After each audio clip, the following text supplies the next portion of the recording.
مساء الخير، ازيكم يا جماعه؟ عاملين ايه؟ يا رب تكونوا بخير. فيديو جديد وفيديو النهارده زي ما وعدتكم هو فلوج المصيف. الفيديو ده انا لخصت لكم فيه كل حاجه انا عملتها. في شوتات كده في الفيديو هتلاقوها انا بسجل لكم عليها صوتي علشان بس تعرفوا انا كنت بعمل ايه هنا، وفي شوتات في الفيديو لا هي بصوتها الطبيعي.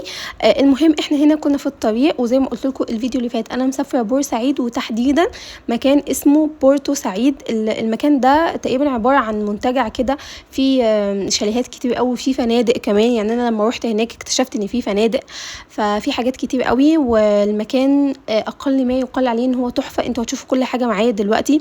الشاليهات كانت خطيره، المكان كان تحفه، واهم حاجه ان هو ما كانش زحمه، كان هادي خالص. الشاليهات برضو كانت هاديه، الفنادق ما كانش فيها زحمه، ما كانش فيه ناس كتير، وما كانش فيه تكدس، فاهمين زي ما بنشوف. وده ممكن يكون ان احنا اصلا مسافرين في اخر شهر 8، فيعتبر السيزون اصلا بيخلص، بس برضو كان ستيل في ناس، وفي ناس كتير قوي. طبعا كان في البحر، وفي بولات، وفي حاجات كتير قوي، في كيدز اريا للاطفال، في حاجات كتير قوي هتشوفوها معايا. هنا احنا كنا في الطريق، والطريق بصراحه يعني كان الى حد ما كويس. تقريبا اخدنا 2.5 3 ساعات كده لما وصلنا بقى. اللي صعب كان ان انتوا تسجلوا هناك بقى وتدخلوا الشاليه، تاخدوا شاليه بتاعكم، لان انتوا بتدخلوا بكروت وما اعرفش ايه. هنا اول ما وصلنا ده كان شكل المكان مبدئيا. انا لسه هاخد لكم تور في الشاليه اللي احنا اخدناه، وهم كانوا حاطين زي ويلكم درينك كده وميه. اول ما بتدخلي لو عايزه تشربي بتشربي، لو عايزه عصير بتشربي عادي. كانوا حاطين عصير وميه زي حاجه زي ويلكم درينك كده. المهم احنا هنا السلم ده انا كنت طالعه خلاص لمدخل الشاليه اللي انا اخداه. طبعا الشاليه كبير قوي، وفي كمان اسانسير، فانا هنا كنت طالعه. وطبعا كان معانا حد اللي انا حاجزه معاهم، او صاحب الشاليه يعني. كان معانا حد، بعت لنا حد ياخد لنا الشنط يطلعها فوق، يعرفنا المكان، يعرفنا التفاصيل، كل حاجه في الشاليه، عشان برضو يعني ده مكان جديد علينا. هنا بقى ده كان مدخل العماره، وده كان معانا برضو زي ما قلت لكم علشان كان ساعدنا يعني في شيل الشنط وكده.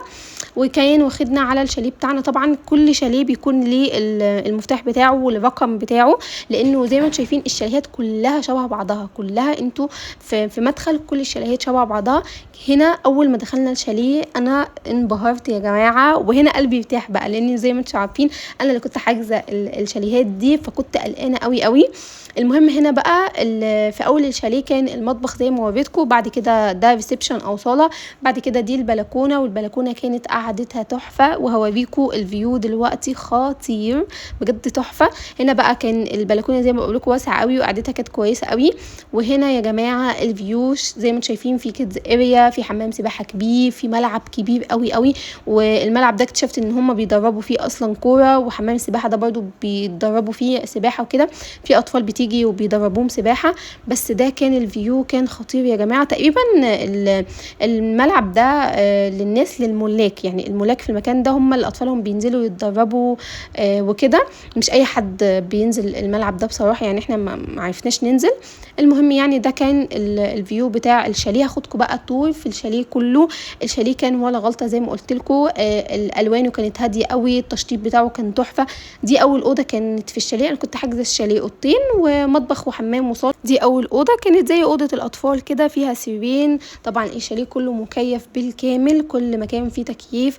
الصاله كان فيها تكييف كبير قوي اللي هو بيكون اكبر حاجه ده، فكان بصراحه لا التكييف بتاع الصاله ده كان مهدي الجو كده، ومخلي الجو حلو في الصاله في المطبخ، يعني كان جايب كمان في المطبخ. طبعا الاوض كلها مكيفه زي ما قلت لكم. دخلنا لقينا دواليب برضو تحطوا فيها حاجتكم كانكم قاعدين في بيتكم بالظبط. الدواليب شكلها حلو قوي قوي. وكانوا كمان حاطين لنا شماعات، كمان كان في بطاطين لو عايزين تتغطوا، كوفرتات، كان كل حاجه موجوده. الميلي بتاعه السراير كانت كويسه قوي وكانت نظيفه. الشاليه الى حد ما كان كله نظيف وممسوح ومعقم، فلا وكان ريحته حلوه قوي. فلا بصراحه كان اختيار تحفه. هنا كنت بوريكم ان كل الاوض بصراحه مكيفه، والشاليه ده يعني تشطيب جديد، باين ان هو تشطيب جديد. بعد كده بقى دخلنا على الاوضه الماستر روم، ودي كانت احلى اوضه في الشقه. هنا كان فيها سرير كبير زي اوضه نوم كده، بس بس كان فيها حمام كمان. الشقه فيها حمامين، يعني انا لقيت ان هي فيها حمامين، حمام الماستر روم وحمام كمان في الشقه عموما. هنا بقى كان فيها تسريحه ودولاب زي الاوضه التانية، وكان فيها كمان زي بلكونه صغننه كده هتشوفوها دلوقتي. الملايه برده بتاعه السرير كانت نظيفه قوي قوي، العفش كان نظيف وباين ان هو جديد، فكل حاجه كانت تحفه بصراحه.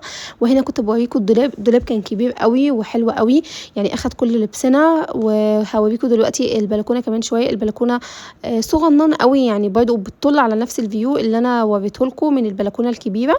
فلا بصراحه كانت كل حاجه حلوه، وكان اختيار موفق، والناس بتوع الشاليه كانوا ذوق جدا جدا جدا. هو تقريبا اللي انا اتعاملت معاه او حجزت معاه ده سمسار، يعني زي ما بيقولوا كده ده سمسار، فمش صاحب الشاليه، مش صاحب الشاليه، فمين مش صاحب الشاليه الفعلي، فلا هو كان سمسار. بعد كده بقى هوريكم الحمام اللي في الماستر روم. الحمام كان تحفه، التشطيب بتاعه خطير، الحمام كان نظيف قوي قوي فوق ما اي حد يتخيل. بجد الحمامات كانت نظيفه جدا جدا، وده يعني اللي انا كنت قلقانه منه، لان انا حساسه شويه في موضوع الحمامات والحاجات اللي احنا بنستخدمها دي. فلا كانت كل حاجه نظيفه، شايفين حتى الحمام باين عليه ان هو جديد، التشطيب جديد، لا كل حاجه كانت حلوه. كان في حوض والتويلت وقعده التويلت ودش، بس كده ما كانش في حاجه غير كده.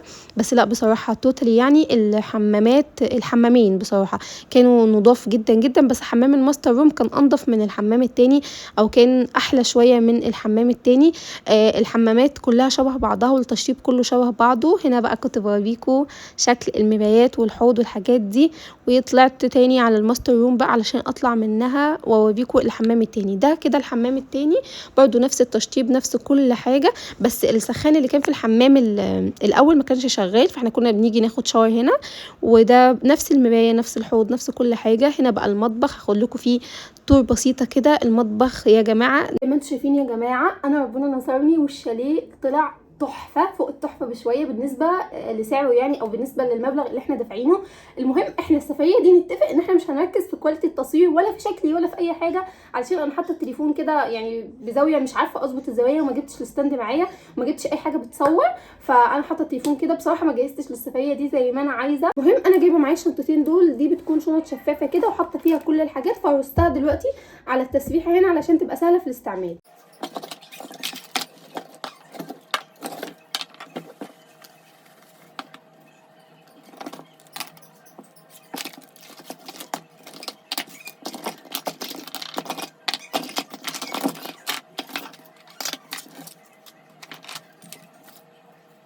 حاجه عشوائي جدا جدا علشان يعني احنا ماشيين بكره فمش مستاهله. هرص بس الميك اب في ناحيه لوحده، وبعد كده هحط سكين كير والحاجات دي لوحدها. وانا بصراحه ما جبتش حاجات كتير خالص يعني بتاتا، بس مش مهم، هنرص الموجود وخلاص. جبت الهايلايتر ده، كمان التنت جبته، والليب لاينر، البيوتي بلندر والفرش، الكحل، ودي الفرش اللي احنا هنسرح بيها، وده كحل برضو بتاع روز بيبي تحفة. وهحط الضوافر هنا برضو، ودي البودر بتاعه توب فيس خطيرة، بس انا حطاها في منديل عشان هي اتكسرت مني، فبصوا بتوقع ازاي. هحط هنا بقى الكريم بتاع بنتي، مزيل العرق بتاعي، والمراية دي هحط ده هنا برضو مع الميك اب، القطن بتاع ازالة الميك اب، والعلاج بتاعي اللي مقدرش امشي من غيره.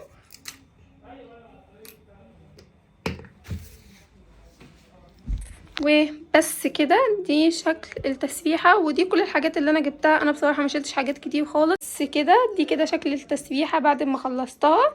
وانا بصراحه زي ما قلت لكم انا ما جبتش حاجات كتير قوي، لسه جايبه شاور جل وليفه وحاجات بس في الشنطه الكبيره هفتحها دلوقتي معاكم. بقى في الدرج الاول ده انا معيش حاجات تكفي ال3 ادراج، بس في الدرج ده هحط الاكسسوارز بتاعتي، وهحط كمان النوت بوك دي عشان انا جبتها معايا عشان لو عايزه اقعد على البحر ادون اي حاجه، اي افكار، اي حاجه تجيلي. والمروحه دي كمان انا جبتها معايا. هحط كمان هنا المحفظه بتاعتي، هحط كمان الشاحن، وبس دي الحاجات اللي هحطها هنا. وهحط كمان الشنط دي علشان لما اجي اعبي الحاجات تاني اللي على التسريحه هعبيها في نفس الشنط. عارفين ان بنتي تعبانه، فانا جايبه لها كمان ادويه معايا. انا عايزه اقول لكم والله العظيم انا وبنتي تعبانين جدا جدا، بس الواحد بيحاول يتعامل. يعني انا جالي تعب غريب قوي قوي وبجد تعبانه قوي، بس انا بقاوم عشان زي ما قلت لكم هنتبسط. يعني هنتبسط طالما دفعنا فلوس وجينا وقررنا هنتبسط. وطبعا مش عايزه اقول لكم بنتي عامله فيا ايه، يعني بجد مبهدلاني، بس يلا الحمد لله. قاعدين يوم واحد بس بصراحه هفضي اللبس واحطه في الدولاب هنا بما انه نضيف وشكله حلو، يعني علشان نعرف ناخد ونعرف نلبس. فهحط اللبس، يعني هفضي الشنطه دي كلها احطها ارصها في الدولاب دلوقتي. حطيت هدومي علشان اعرف بس ارص الهدوم وارص الحاجه. عارفين احلى حاجه هنا في الشاليه ايه؟ التكييفات يا جماعه. الشاليه كله طلع مكيف بالكامل. انا هفضي دلوقتي الشنطه زي ما انتم شايفين. للاسف الشديد انا ما جبتش معايا اي استندات او اي حاجه، فانا حطاكم في زوايا تصوير مش ممكنه، بس مش مهم.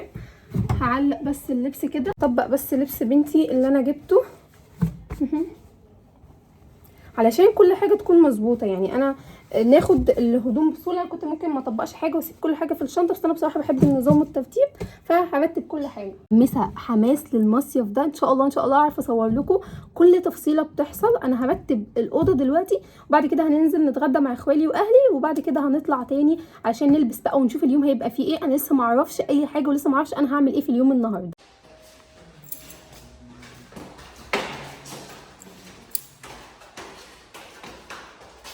انا قاعده يا جماعه مستنيه الغدا، وفي يعني غير الفيو ده، فيو الشاليه ده بقى، احنا في الشاليه بتاع اخوالي.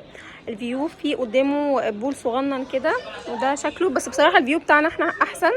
انا قاعده دلوقتي مستنيه الغدا بس في شاليه اخوالي. بصراحه الشاليه بتاعنا احلى شويه والفيو بتاعه حلو قوي، لان انا هوريكم الفيو في الشاليه. الفيو بول صغنن قوي قوي والباقي عمارات كده زي ما انتم شايفين. لا الفيو بتاع الشاليه بتاعنا طبعا احلى كتير قوي. يا جماعه انا ربنا نصرني في حوار الشاليه ده، لان اول حاجه انا كنت خايفه ان هو يكون نصب.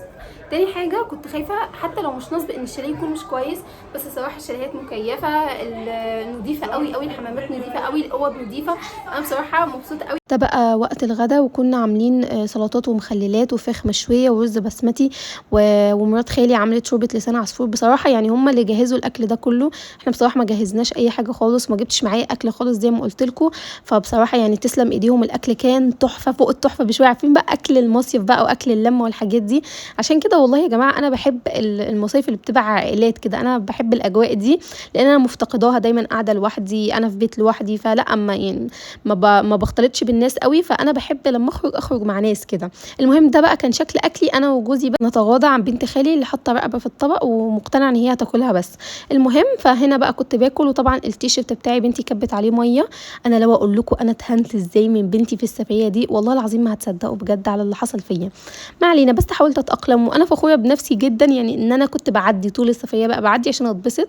فلا الاكل هنا كان تحفه الحمد لله. وعايزه بقى اجهز علشان هننزل البول دلوقتي، مش هضيع ولا دقيقه. بصراحه عقلي عمال يقول لي نامي شويه او ريحي شويه، بس انا مش هريح خالص. علشان زي ما قلت لكم عايزه استغل كل لحظه في الوقت اللي احنا قاعدينه او هنقضيه هنا. اول حاجه انا كنت حاطه ميك اب الصبح وانا مسافره، فهشيل كل ده وبعد كده هغسل وشي كده هنجهز بشرتنا للبحر. هيبقى معايا القطن بتاع الميك اب ده، وانا بستخدم الميك اب ريموفر ده بتاع جارنيه. همسح كده سريعا. انا ما كنتش حاطه ميك اب كتير الصبح وانا مسافره علشان بصراحه ما كنتش قادره. وزي ما قلت لكم انا تعبانه جدا جدا جدا وعندي تعب غريب وجسمي كله تعبني، بس انا بحاول اقاوم. بصراحه السفر مع الاطفال مش سهل ابدا ابدا.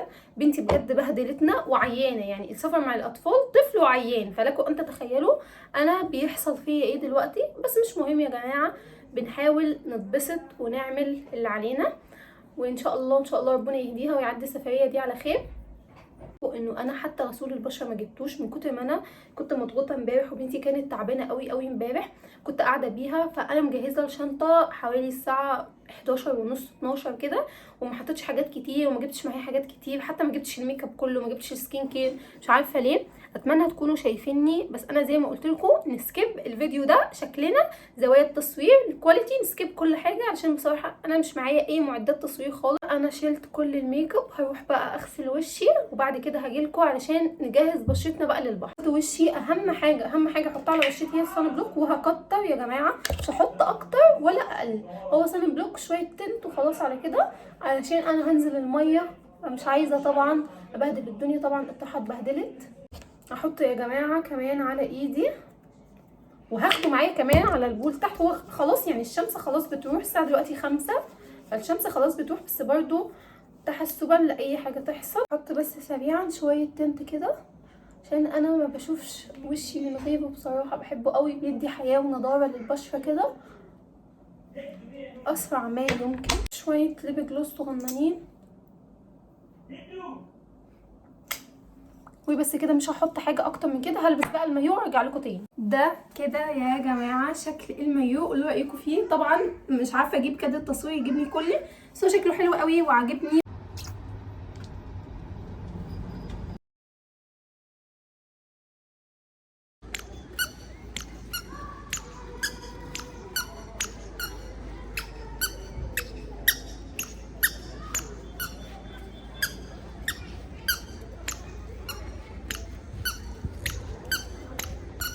بعد ما بنتي اصرت ان انا نمشي انا وهي ناخد المسافه دي كلها اللي بين الشاليه والبحر، كان حوالي 5 دقايق كده، اخدناها كلها مشي، وصلنا طبعا في ساعه. فطبعا نكدت جدا جدا على البحر وما عرفتش انزل يعني اخد راحتي في النزول. وطلعت بعد ما هي نكدت بقى وبهدلت الدنيا، طلعت لبستها البورنوس وقعدت بيها على البحر، وكانت نامت بقى يعني قعدت على البحر ونامت، كل ما احطها تعيط فاشيلها تاني، ففضلت بقى شايلاها. على فكره المصايف مع الاطفال اللي نيو بورن اسهل كتير قوي مع الاطفال اللي في سن بنتي، اللي هم سن 2 دول بقى فاهمين كل حاجه، عايزين يعملوا كل حاجه. هي مش فاهمه، هي عايزه تمشي على الميه، انتوا متخيلين هي عايزه تمشي على الميه.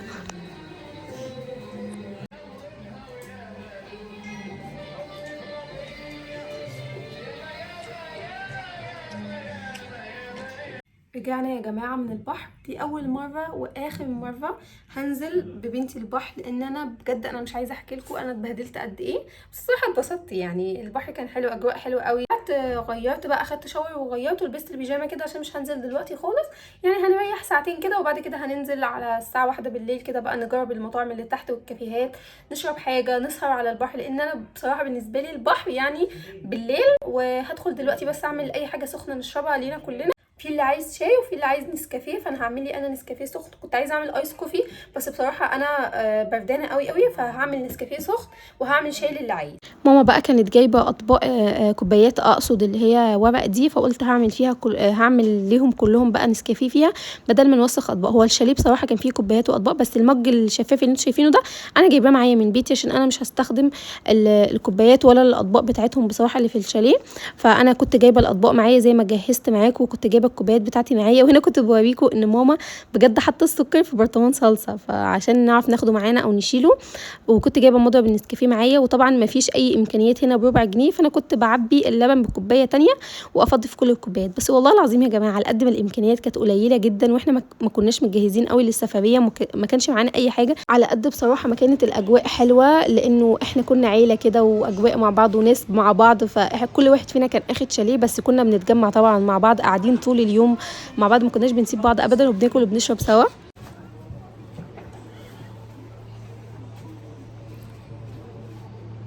ننزل البحر تاني دلوقتي. الساعه دلوقتي حوالي 10 بالليل، فانا نازله تاني، بس نازله بقى عشان نقعد على البحر، نجرب كافيهات تحت، مطاعم، اي حاجه كده، ممكن نتعشى بره. فدي الشنطه بتاعتي اللي انا جايباها معايا، احط بس السناك ده علشان لو جعت او حاجه، وهاخد الضوافر دي معايا علشان اركبها تحت، وهاخد كمان النوت بوك بتاعتي والقلم علشان لو عايزه اكتب اي افكار او افضفض على البحر. دي احلى فضفضه ممكن تعملوها في حياتكم، ان انتوا تجيبوا ورقه وقلم وتكتبوا على البحر اي حاجه في دماغكم، تفضوا دماغكم خالص على الورقه والقلم. وانا بصراحه في حياتي بحب الورقه والقلم، بالورقه والقلم، وبحب الناس اللي هم عمليين دول. فبس دي الحاجات اللي انا هاخدها في الشنطه. هاخد كمان معايا البيني برفيوم ده وهوش منه، طبعا كلهم خلصون يعني ما بقاش في حاجه. وبس كده، حاسه ان انا هقفل الشنطه على كده، مش هاخد اي حاجه تانية. وهننزل بقى، ولو رحنا كافيه او مطعم عجبني اكيد هصور لكم اللي احنا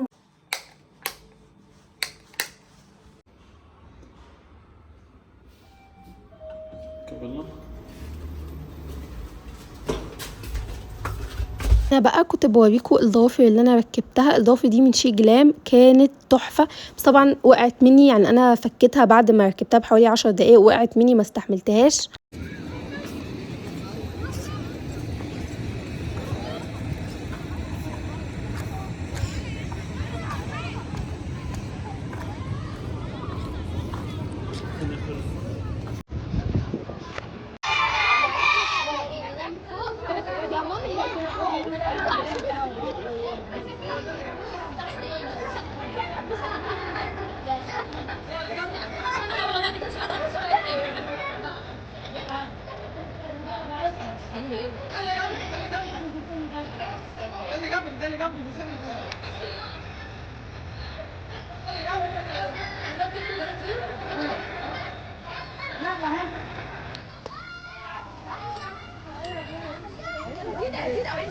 كان في بقى حد كده واقف وعمال يعمل فقرات للاطفال ويلعب الاطفال، فصورت لكم هو كان بيعمل ايه.